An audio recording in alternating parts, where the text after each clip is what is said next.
Estou fazendo esse vídeo porque eu quero falar um pouquinho sobre o que eu tenho vivido, mas especialmente sobre o que eu vivi, para você que está assistindo entender, né, o que me trouxe até aqui. Pô, hoje eu estou aqui vivendo um sonho, né, morando fora do país, e de fato vivendo um sonho que começou, eu era adolescente, né, pré-adolescente, quando esse sonho se instalou no meu coração, muitos anos atrás. E hoje eu estou aqui dentro do sonho. Eu costumo falar aí para alguns amigos meus que eu estou dentro do sonho, né? Teve até um amigo meu aqui que ele me passou uma mensagem. Ele falou: Caraca, velho, é como se eu estivesse assistindo um filme. Às vezes eu te vejo aí, cara, é como se eu estivesse assistindo um filme, da tua vida, onde você chegou e tal. E de fato, né? É como se eu estivesse aí dentro do sonho, né? Mas as coisas não foram sempre assim. Eu quero falar um pouquinho hoje de mim, do meu testemunho, né? Eu nasci em uma favela, em uma invasão. Na verdade, era um prédio abandonado na cidade de Brasília. Os meus pais eles se conheceram em um albergue. Meu pai é do Rio de Janeiro, minha mãe é de São Paulo. Ambos fugiram de suas cidades sob circunstâncias muito ruins e foram se encontrar em um albergue em São Paulo. Minha mãe já tinha um filho na época. A mãe havia sido traída em São Paulo, veio para Brasília, foi para Brasília muito machucada e não tinha onde ficar, se hospedou no albergue. Lá ela encontrou meu pai, que era andarilho, né, vivia andando aí de bairro em bairro, cidade em cidade, estado em estado.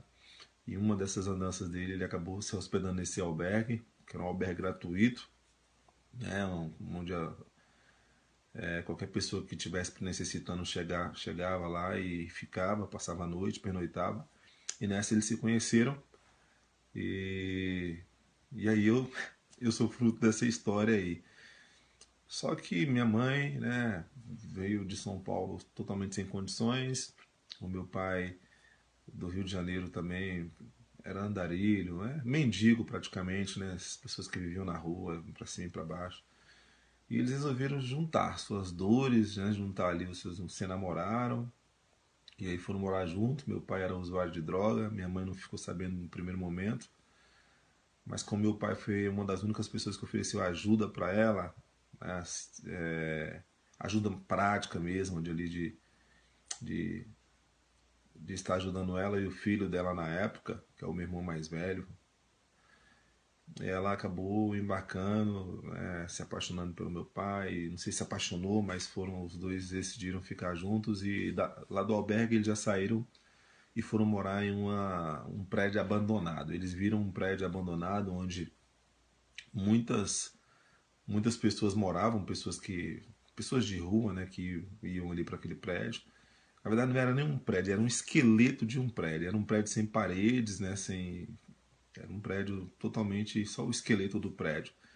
E eles começaram, eles tocaram a vida deles ali, né? Ambos pegaram um apartamento desse prédio e foram morar ali. Ali foi onde eu nasci,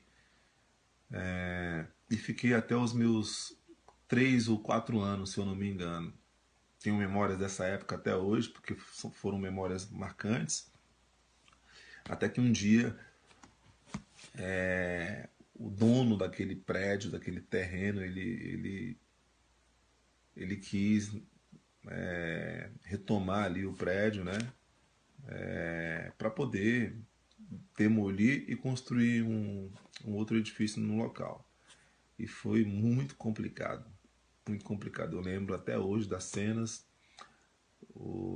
As centenas de moradores que tinham naquele prédio, eles não queriam sair. Meu pai, inclusive, era um deles, junto com a minha mãe. Eles não queriam sair, porque era o único lugar que aquelas pessoas tinham para ficar.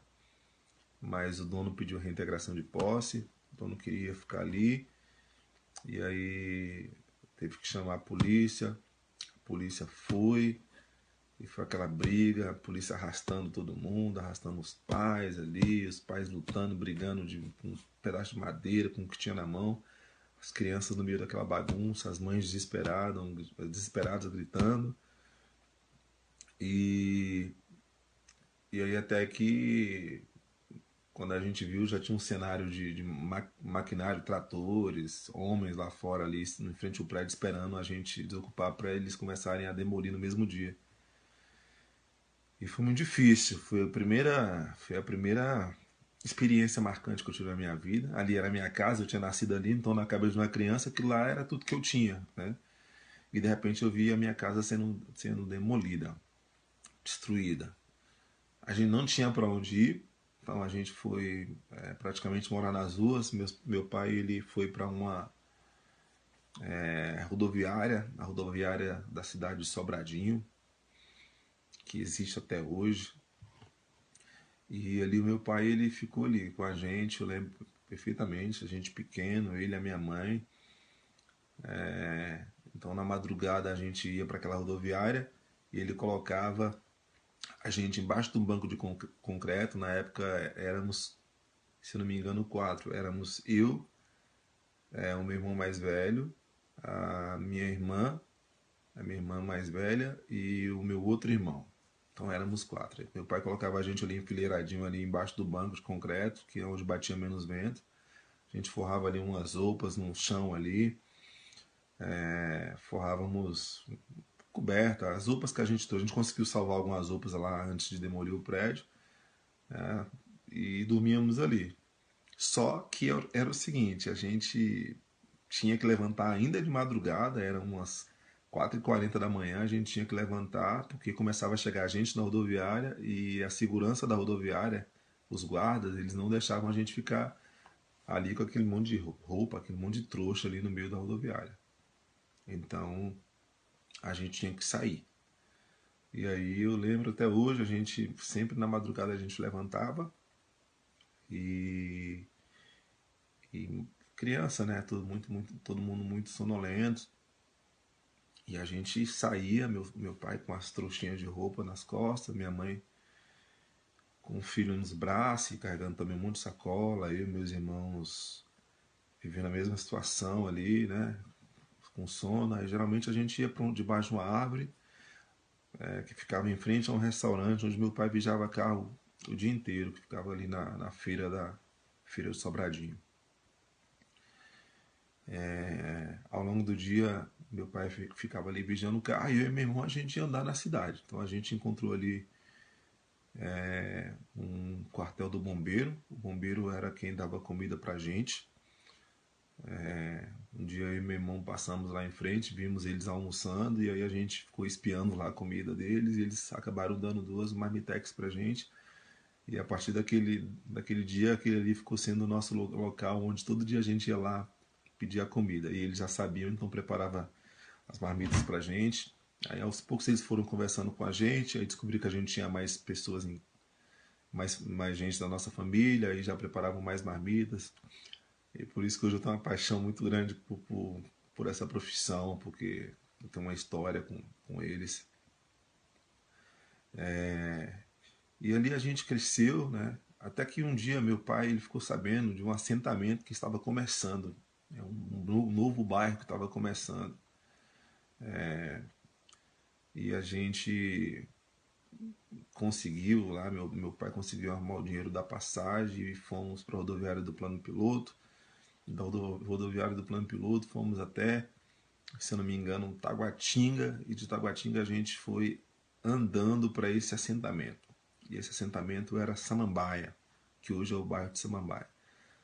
Na época não tinha nada, na época era só mato, na época era só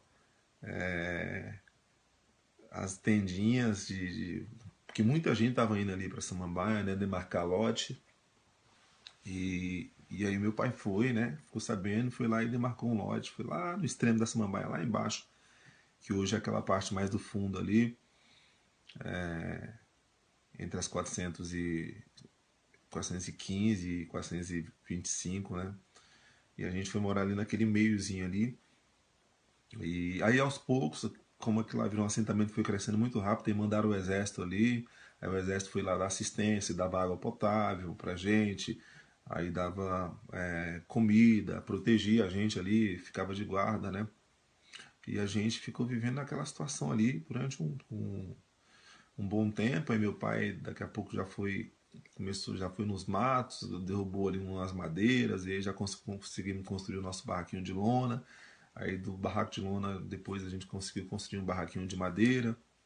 E Samambaia cresceu muito rápido, mas conforme Samambaia crescia, o crime também crescia. Então, constantemente aparecia gente morta, assassinado de pedra, de pau, porque não tinha ninguém tinha acesso à arma de fogo ainda naquela época. Então, as pessoas eram assassinadas. Geralmente as brigas eram sempre por causa de demarcação de lote. Um invadia o lote do outro, um pegava um pedaço da terra do outro, e aí eles brigavam e acabava que entrava nessa confusão. Graças a Deus que meu pai era um cara muito servo, ele priorizava antes as pessoas, do que ele, então ele estava sempre ajudando, estava sempre ajudando alguém a construir o barraco, e ele cedia um pedaço do lugar que ele tinha demarcado ali para os outros. Ele era um cara muito pacífico, e aí acaba que a gente não tinha muita confusão na nossa família. Ali na Samambaia, eu cresci ali na Samambaia e eu vivi momentos muito dolorosos, momentos muito difíceis, porque o meu pai, apesar de ele ser um bom pai, meu pai era um bom pai dentro das possibilidades dele, né? Ele, quer dizer, não batia na gente, ele não era violento com as crianças, a gente gostava de chupar uma balinha de açúcar lá que ele fazia, de açúcar queimado, ele sempre fazia porque ele sabia que a gente adorava. Na época de pipa, ele mesmo ia lá pro mato, pegava as taletas e fazia as pipas pra gente. Então ele era um pai nesse sentido muito, muito próximo da gente, ele gostava muito de estar próximo da gente, não tinha ainda energia elétrica, então ele ia lá no mato, catava madeira e colocava água para esquentar para a gente tomar banho. Então ele tinha essas coisas de saber cuidar da gente. Mas ele foi um péssimo marido. Então eu tenho várias memórias do meu pai batendo na minha mãe. Minha mãe era uma pessoa também muito nervosa, e ela enfrentava o meu pai, ela ia para cima, ela não queria nem saber mesmo, e ia querer bater no meu pai. E aí meu pai já, sabe, às vezes, geralmente as brigas aconteciam dentro da minha casa quando meu pai estava sem a droga.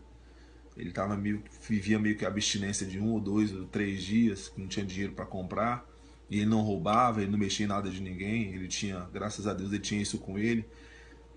Então ele ficava ali doido, querendo fumar e não tinha, ele fumava maconha, e aí ele ficava já nervoso ali, parece que subia ali no sangue dele, esquentava. E aí era a época que a minha mãe também, como ele metia pressão em cima dele, cobrava, e minha mãe xingava ele e tudo mais. E acabava que ele estourava e batia na minha mãe, né? E os dois brigavam, eles se batiam na verdade. Claro que ele sempre, né? Ele era o cravo, ele era a rosa, né? Minha mãe sempre saía despedaçada, né? E eu cresci ali, separando briga do meu pai, da minha mãe, gritando para pai, para mãe, eu e meus irmãos crescendo nessa bagunça. Bem, muito sofrimento na minha casa, muita dor, muita luta, muita pobreza, uma pobreza severa. Não vou falar que a gente passou fome, porque a gente era artista, a gente, quando não tinha comida, a gente comia farinha com açúcar. Quando não tinha farinha com açúcar, então a gente comia farinha com água e açúcar. Aí depois descobrimos farinha com café. Aí depois descobrimos fubá, e era mingau de fubá, água e açúcar. Aí depois descobrimos um arroz doce, aí era arroz com leite. Aí daqui a pouco já foi começando os comércios ali na cidade, a gente já ia para as padarias e quando tinha dinheiro comprava pão, quando não tinha pedia, e a gente ia se virando ali, né? E meus pais na rua ralando, minha mãe passando roupa lá para as bandas de Taguatinga, do Guará, cidades que já eram mais estruturadas, meu pai no banco, lá no estacionamento do Banco Central lavando roupa, e a gente vivendo essa situação, né? E crescemos ali na violência. A gente cresceu sem a presença dos nossos pais, porque nossos pais tinham que trabalhar para trazer comida para dentro de casa. Então assim, nunca fui numa loja de roupa com meu pai, com a minha mãe para fazer compra de roupa. Nunca fui assim no mercado, né? Quando eu era criança. Depois a gente se tornou adolescente, até que mudou um pouco o cenário, mas a gente nunca foi. Tudo que a gente tinha era ganhado, as roupas eram ganhadas, a gente andava mais descalço do que calçado, porque era muito difícil conseguir calçado naquela época, então minha mãe trazia muita roupa que ela ganhava nas casas que ela passava roupa. E vivíamos essa dificuldade, vivíamos essa situação, eram situações muito complicadas. Até que, infelizmente, a gente chegou em um ponto onde a gente começou a usar drogas. Na verdade, o meu irmão começou a usar droga e eu era muito companheiro da minha mãe, muito parceiro. Como eu tinha muito medo de o meu pai bater nela, então eu estava sempre perto dela. Só que eu também amava o meu pai, porque assim, o meu pai ele tinha essa arte, ele tinha essa habilidade. Ele era um péssimo esposo, mas ao mesmo tempo ele era um bom pai. Então a gente morria de medo dele, odiávamos eles, odiávamos ele periodicamente quando ele batia na nossa mãe, mas na maior parte do tempo ele, como dizia minha mãe, ele gambelava a gente, né? Ele sabia meio que dar uma distinguida ali, a gente acabava aproximando dele e gostava muito dele. Ficava ali muito com ele. Então, na adolescência, meu irmão ele começou a usar drogas. Foi um momento muito difícil para mim, porque o meu irmão ele era meu parceiro.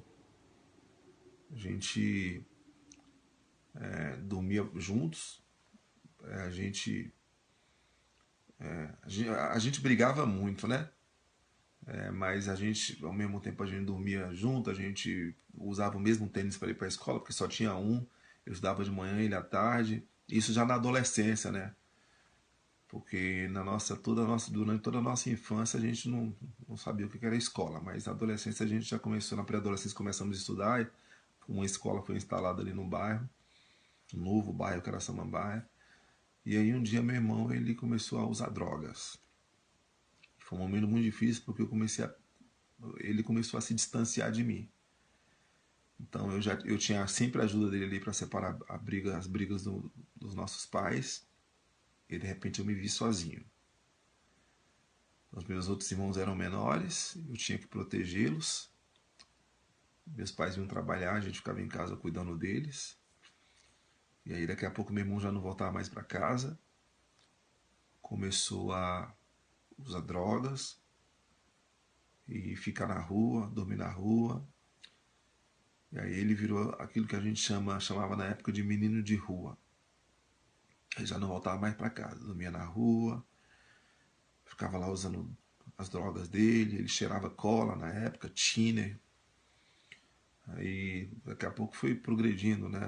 A maconha, mela, virou viciado. E aí chegou aquela época que eu e minha mãe, a gente ia para as ruas de madrugada para tentar trazer ele para casa, e encontrávamos ele jogado, dormindo, só enrolado, encolhido na própria camiseta. E era muito difícil para mim ver meu irmão naquela situação. Mas já estava viciado. Não tinha muito o que fazer, porque a gente ia lá, buscava ele. Às vezes ele estava revoltado, não queria ir, xingava, me deixa em paz, tal. Mas às vezes eu intercedia, falava, mano, bora pra casa, cara, tô morrendo de saudade de você, nossos irmãos estão lá querendo ter você. Ele não ouvia muito a minha mãe, mas quando eu entrava ele ouvia. E a gente conseguia levar ele pra casa, daqui a pouco já 2 dias em casa já batia aquela abstinência louca, aí ele via meus pais brigando, aí ele já se refugiava de novo nas ruas. E a gente cresceu nisso, né? Bem, o momento mais triste da minha vida foi quando eu tinha 12 anos de idade. Quando eu tinha 12 anos de idade, aconteceu a segunda maior tragédia da minha vida. A primeira tragédia foi eu ter perdido a minha casa demolida lá, né? Que não era a minha casa, era um prédio abandonado onde eu tinha nascido, onde eu morava, e eu achava que era meu porque eu era criança. Mas aos 12 anos de idade, a gente já estava instalado ali naquele bairro, claro, sob muita pobreza, mas já estavam no nosso lote, nosso barraquinho de madeira, a situação já tinha mudado muito. Meus pais já ganhavam um pouquinho melhor, especialmente a minha mãe, que já conhecia mais casas, mais pessoas para poder passar as roupas dela. Ela sempre ia para o Ceasa ali para pegar frutas e verduras. Então a gente já tinha mudado um pouco aquela situação de pobreza. Já não era mais tanta. A gente já não tinha que lutar tanto assim mais pela comida, né? E aí um dia aconteceu uma tragédia. Eu estava na escola, o meu irmão chegou lá chorando, ele estudava à tarde e eu de manhã. E aí eu tava lá na aula, muito feliz desse dia, tava assim, parece que era o meu dia, sabe? E tava lá na aula, aí respondendo a professora lá no quadro, perguntando, eu lá atrás respondendo. Na verdade atrás não, na frente, eu sentava mais na frente, ali do meio pra frente. E aí eu olhei pra porta, a porta estava aberta, que era para ventilar a sala. Eu olhei pra porta e vi meu irmão. E meu irmão não é negrão assim que nem eu, ele era branco, né? Na época, né? Hoje ele tá mais encardido, assim, mas na época ele era branco. E aí eu olhei pra porta e vi meu irmão chorando. Chega, tava vermelho assim de chorar, sabe? Olhando pra mim de longe chorando, né? Aí eu me assustei, falei, meu Deus, será que é meu irmão? Olhei para me certificar, era meu irmão mesmo. E aí fui lá e falei pra professora, falei, professora, meu irmão tá lá na porta chorando, eu posso ir lá? Ela falou, não, espera aqui que eu vou lá ver, pra ver o que ele tem. Porque ele tá atrapalhando a aula, ele não pode entrar assim, quem foi que deixou ele entrar tal. Aí ela foi, conversou com ele, ele deu uma notícia pra ela. E aí ela já voltou cabisbaixa. E aí ela me abraçou. Ela falou, Glauco, aconteceu um acidente na sua casa. Seu irmão tá aqui para te levar. Ele vai te dar notícia, vai te falar. Mas eu quero que você saiba que a tia ama muito você. E que você vai sempre poder contar com a gente, com a sua professora, seus coleguinhas. E nós estamos aqui por você. Vai lá ver o que seu irmão quer. E aí, meu irmão me deu a notícia. Ele olhou bem nos meus olhos e ele falou: Mano, mataram o nosso pai.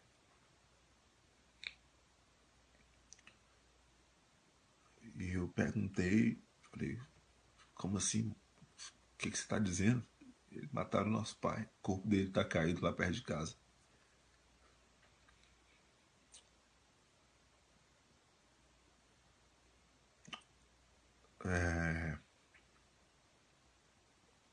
Foi o pior momento da minha vida.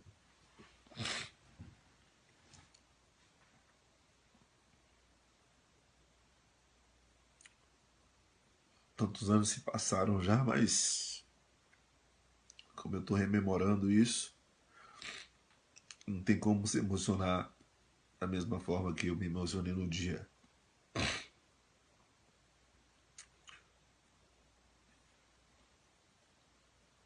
sempre fui uma criança na época, muito emotiva, e eu não acreditei, e já saí chorando, ali, desesperado. Eu lembro que tinha um posto que tinha uns policiais militares ali, era uma estação da polícia militar, que quando eu chegava da escola eu ficava lá, eu era amigo dos policiais, eu ficava lá conversando com eles, assistindo a televisão que eles tinham. E esses policiais, eles já vieram ao meu encontro quando me viram correndo, desesperado, me seguraram e eu comecei a lutar com eles, eu quero, me solta, eu preciso saber o que está acontecendo, preciso ir para minha casa. Cheguei lá em casa, todo aquele desespero, meus irmãos pequenos chorando muito,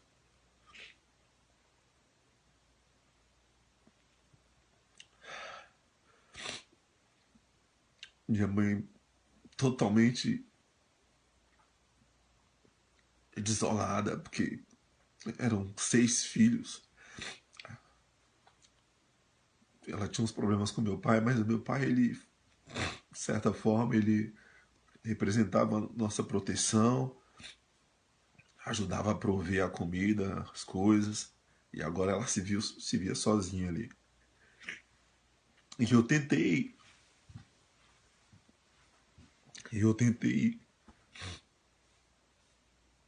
ir até onde o corpo dele estava, mas infelizmente eu corri para ir até lá, andei acho que 100 metros, e quando eu vi aquele monte de gente aglomerada assim, eu não consegui chegar, eu desmaiei de terror, de pavor, tava apavorado. Aí alguém me pegou, levou para casa, me deitou lá no colchão. E quando eu acordei, já tinham retirado o corpo, já estava com um processo de levar para enterrar. E aí eu nem vi o enterro do meu pai, minha mãe me poupou. Na época eu entendi que ela me proibiu, fiquei com mágoa da minha mãe, birra da minha mãe durante muitos anos por conta disso. Mas hoje eu entendo, né, que ela me poupou de não guardar aquela imagem do meu pai, apesar de ser um direito meu, mas sob aquelas circunstâncias, um corpo caído ali no chão, assassinado, ela queria me poupar daquilo. E eu perdi meu pai. Perdi meu pai, perdi meu chão, perdi tudo que representava proteção para mim, cuidado, eu perdi. Bem, foi um fundo de poço muito grande, sabe? Muito grande. Eu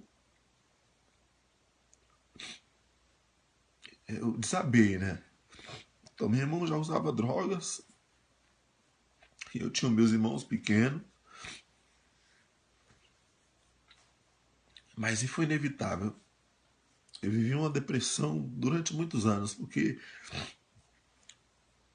eu coloquei uma cruz num local